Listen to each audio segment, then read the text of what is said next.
Hello, all you NatSec nerds and IR baddies. Welcome into another episode of the End of the Week National Security and International Relations News Review Podcast. It's I, your really good friend, Morgan Houston, aka Whiskey Mo, the internet's least famous academic. I am a scholar of irregular warfare, national defense, policy, history, information. It hasn't grown this week, but it continues to grow. Thank you all so much for joining me as we talk about all things national security, international relations. I generally like to talk about things that I have been following for the last week or so. And this week has been a doozy. There was actually a lot of things that I did want to talk about. The Air Force has selected companies for the Autonomous Wingman program. The contractors there.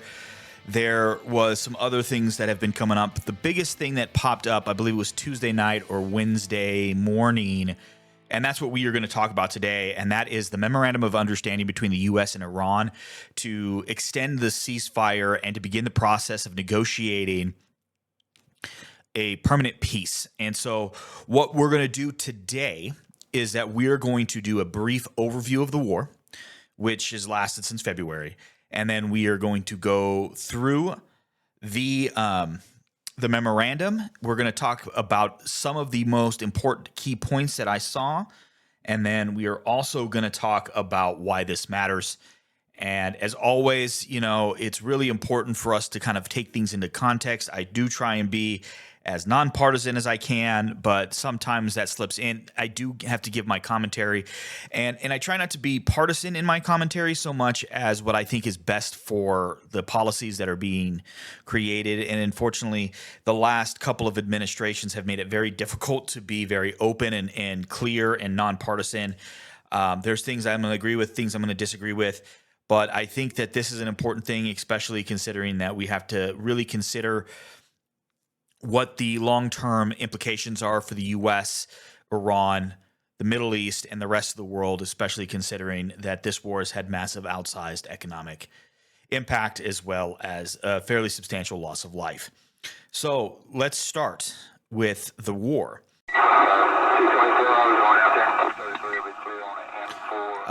Tensions with Iran have always been kind of going ever since really the 50s, with issues surrounding nationalization of oil and gas, with relations between the West. Now, if you want to listen to me talk about a longer history of relations between the U.S. and Iran, I'm going to put a link in the description that is my episode with a podcast called The Point of It All, where I discuss the history of U.S.-Iran relations and some other things, but I really had fun with that, so I'd appreciate if you go listen to it. But what really started some bigger tensions was the changing of the regime in '79, which was when students and regular people overthrew the Shah of Iran and founded the Islamic Republic of Iran. The students took charge of the U.S. Embassy in 1979, held it for 444 days, and that really started the tensions between the U.S. and Iran. Some of the students and the Ayatollah had blamed the U.S. and Israel for many of the problems that were happening within the Middle East. There's some truth to it, some bluster. Then they began to try to become a regional hegemony where they have dealt with proxies. They have supported other Islamist groups who have conducted terror within the region and abroad. So that is kind of the basis of where this comes from. But it was really with the nuclear ambitions of Iran that this whole kind of current situation has started. One of the big things that happened was during the Barack Obama administration, the Joint Comprehensive Plan of Action for the nuclear program, the JCPOA, was signed. That was very focused, limited to nuclear weapons and the enrichment of usually uranium, but enrichment of nuclear materials. And then during the first Trump administration that was ended in 2018. And then with President Trump at the time, and even before, saying that this was the worst deal that had ever happened, that this was a horrible thing, that it made the U.S. look weak, and foreshadowing, I would like you to remember that, please. But the lead up to 2026 was a lot of talk, a lot of talking a big game, and we'd already seen this happen very, very recently with the talk about seizing Greenland, with some of the talk about NATO. So I myself, I know I was completely wrong with my interpretation of what had happened. I didn't believe that any kind of buildup in rhetoric was going to lead to any kind of action. And then on February 28th of 2026, the U.S. and Israel began to strike targets within Iran proper, which led to Iran responding to attacks on U.S. bases with its regional partners and Israel itself. Some of the large-scale strikes between Israel and the U.S. killed at the time, Iran's current supreme leader, which was the Ayatollah Ali Khamenei, as well as one of his sons, his father, his mother, and a ton of other people. What made, I think, this war really interesting was the exchange of similar munitions. The Iranians had created a drone template that had been used by Russians in Ukraine, which the Americans eventually modeled one of their drones after. So the Shahed drones were kind of shooting at each other and targeting each other. It was wild. Action really only spurred for a couple of real months, and then there were ceasefire talks and drastic drop-offs of attacks between each other throughout the spring and summer. Additionally, Israel began a campaign within southern Lebanon, separate from the American objectives, and it was there are arguments to be made that this campaign could be tied in because of, again, the proxies that Iran had supported, Hezbollah, Hamas. Those are two just of the more common ones. Throughout this, the U.S. had begun a blockade on Iran, the naval blockade, to stymie the ghost fleet of Iran that would get petroleum products out, and then Iran itself had closed off the Strait of Hormuz. Both of these actions have led to drastic economic implications for the globe. Energy and gasoline prices have skyrocketed across the globe. And because the Strait of Hormuz closing has shut down a significant portion of oil and petroleum products moving between the Gulf states and the rest of the world. Overall, approximately 1,500 Iranian civilians have been killed, 13 U.S. service members have been killed, and tons of economic and physical destruction has been wrought among the people of Iran and across the globe. This week, this is the week, as I'm recording this is the 19th of June, 2026. There was a memorandum of understanding that was signed between the U.S. and Iran, and it's got 14 points. But I'm only going to cover the big ones that I think are really important. And the first one is the immediate and permanent termination of all military operations. And this MOU also includes Israeli operations within Lebanon. There seems to have been a significantly strong reaction in Israel to this. There was not a lot of positive reaction to this for sure. And also, this memorandum also secures and ensures the territorial integrity and sovereignty of Lebanon. I think this is really important because, as we have seen previously with Israeli actions within Gaza and the rest of Palestine, there are times when it can be really hard to constrain Israelis. Even public shaming doesn't seem to work with them. And I'm talking about the Israeli government, not the Israeli people. And that's a really important thing to understand, that this is, while mostly a U.S.-led effort, the Israelis are playing an important role in it. Excuse me. Next, we have the U.S. agrees to, within 30 days, end its naval blockade. This also includes removing all American forces within the proximity of Iran within that same 30 days. This is significant because, as you will see later in some of the promises that go with this memorandum of understanding, there is a significant amount of promises that this is going to help with when it comes to economic activity and the ability to reacquire funds for the Iraqi or the Iranian government.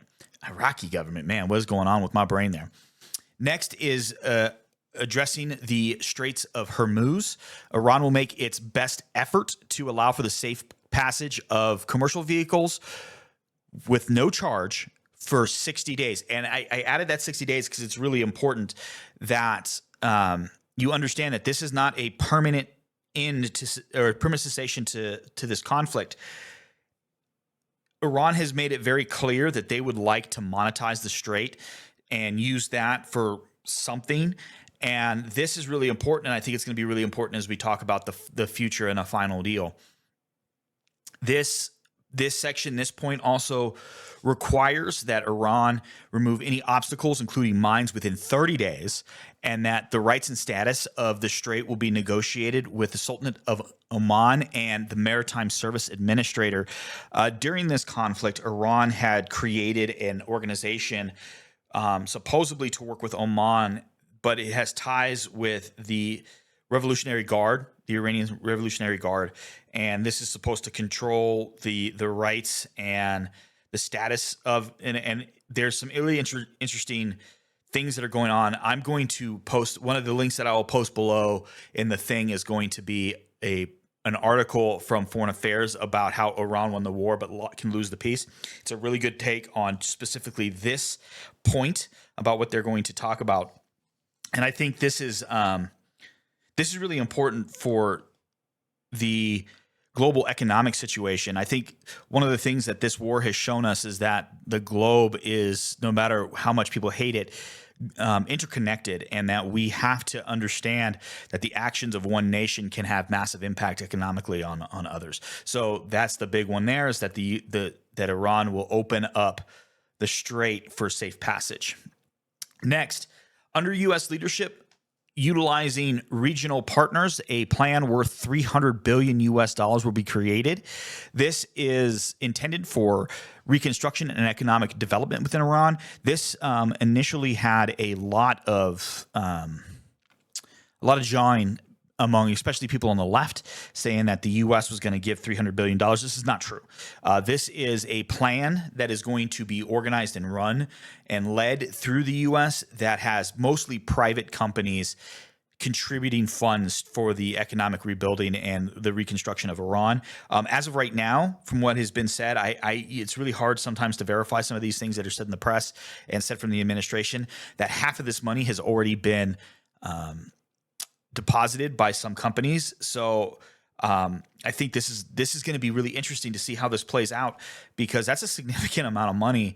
And I hope that the Iranian government will use it properly and that they will actually help the people. But we'll see how that happens. This is, I think, one of the things that could easily be misconstrued and used in the TikTok way that news has been done recently, where it can be shown where the JCPOA had this much money and then this one has this much money, and that the U.S. taxpayers, this is not taxpayer money. I need people to understand that this is a fund that's going to be led by the U.S. when it comes to reconstruction and economic development. Next, this one's really important too. The U.S. will terminate all types of sanctions against Iran. This includes UN Security Council resolutions and IAEA regulations, which is the International Atomic Energy Agency, and as well as unilateral sanctions, both primary and secondary. I'm not going to get into what primary and secondary sanctions are. It can get a little complicated, but essentially primary is focused on the entity. Secondary is anyone who is engaging. So those are things. But this is a complete end to the U.S. sanctions regime against Iran. And this has no timetable. This isn't a pause. This is a termination of all sanctions against Iran. And I think that's fairly significant, because that is a not small amount of money, considering that Iran has almost as much gas as Saudi Arabia or oil as Saudi Arabia. Plus, they are a significant natural gas producer. So that's a big deal for if you allow the U.S. allows for sanctions to be lifted, that can increase a significant amount of economic activity for Iran. And I'm interested to see how this is going to play out for them. This is a super interesting memorandum that's going to have long-lasting implications for both Iran and the region. Next, this one is really important. And honestly, I feel like this was the status quo under the JCPOA, but we're going to see how this plays. But Iran will reaffirm that it will not procure nor develop nuclear weapons. This point also includes the status and the destruction of currently enriched material, and what are they going to do with it, how it's going to be destroyed, and under whose supervision. But also in the future, for Iran's nuclear energy capabilities, what type of low enriched items are going to be allowed, how that's going to be done, the supervision of it. One of the big things that has always been an issue is that Iran needs to, in my opinion, open up its doors and allow full inspection by IAEA inspectors as part of the regime policies to ensure that this kind of, if they want to avoid this, I think that's going to be something that's going to need to be negotiated in the final. But reaffirmation that it will not procure or develop nuclear weapons. Next, this one is also tied into the economic activity. It's a separate bit of sanctions, but the Treasury Department is going to issue waivers for the export of petroleum products. This is going to allow Iran to sell its oil and natural gas. Again, rolling in massive amounts of profits is going to help, hopefully, for them to redevelop. But the concern here is going to be power dynamics, who's going to get those funds, those kinds of things. But this is going to have a massive impact financially. This is another huge one. The U.S. will make available all frozen and restricted funds, and this includes transferred funds. There is a very excellent TLDR global news video on the MOU, and they do a really good job of explaining the transferred fund bit, because not all funds have stayed, the ones that have been frozen. So I would tell you to go and watch that. I'll see if I can find a link. Look in the description to see if I can find a link to that video. It's going to be very interesting. It's very good. Also, just go follow them or subscribe to them. I think they're a really good quick bit of global news hits that's really important throughout the day. But yeah, this is going to be this is a lot of money. A lot of times, like when we see it with frozen Russian funds, that a lot of those negotiations around what those funds are going to be used for is to help support the rebuilding of Ukraine, families who have lost soldiers, those kinds of things. And this is one of those where it's going to go back, because at the same time that money's been frozen, it's been accruing interest. So it's still a significant amount of money. Next, this is the last point. The final deal will be binding based on a Security Council resolution.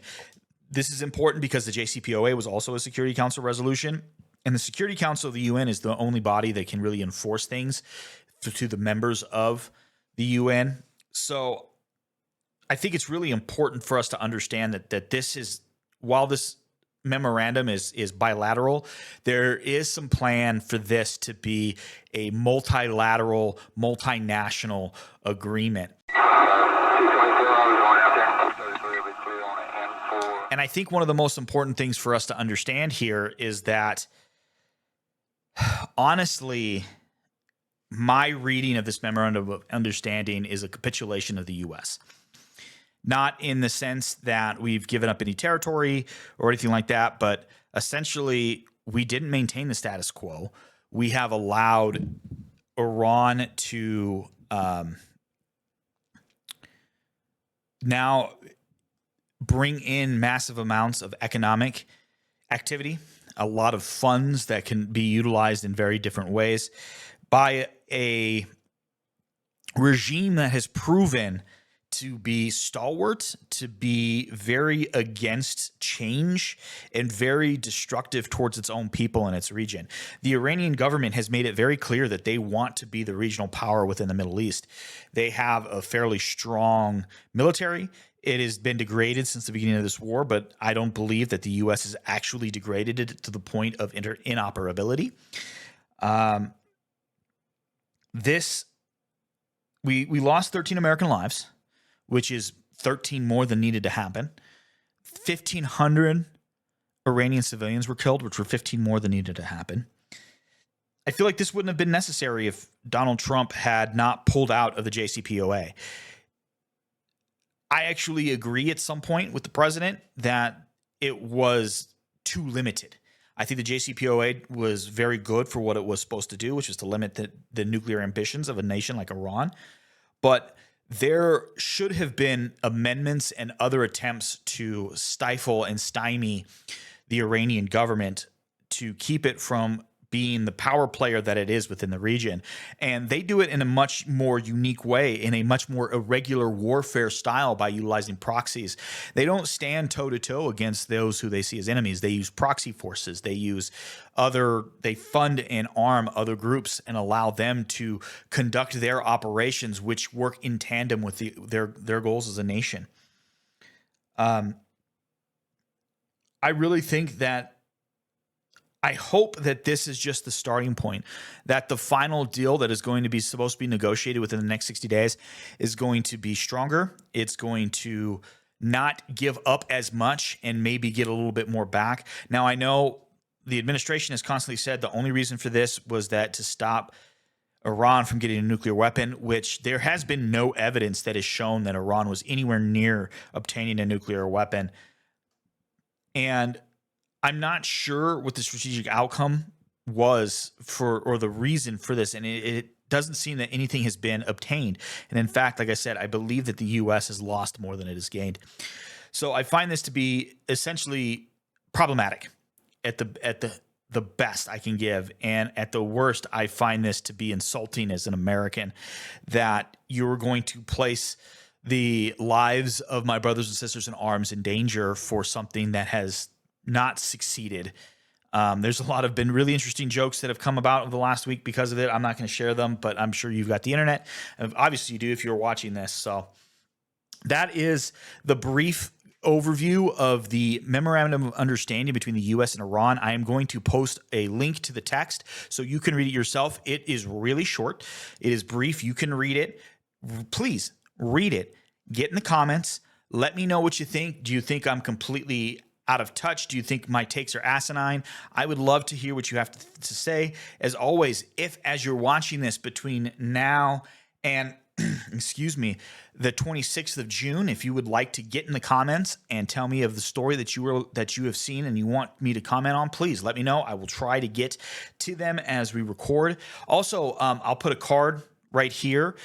Please go watch my new video, my non-podcast video on population increase, national security, and interconnected disparate fields of academia. I am beginning to work on a lot of things like this. I think I'm going to start doing a series. I know I've talked about the architecture video, but there's a lot of stuff that I am struggling with that.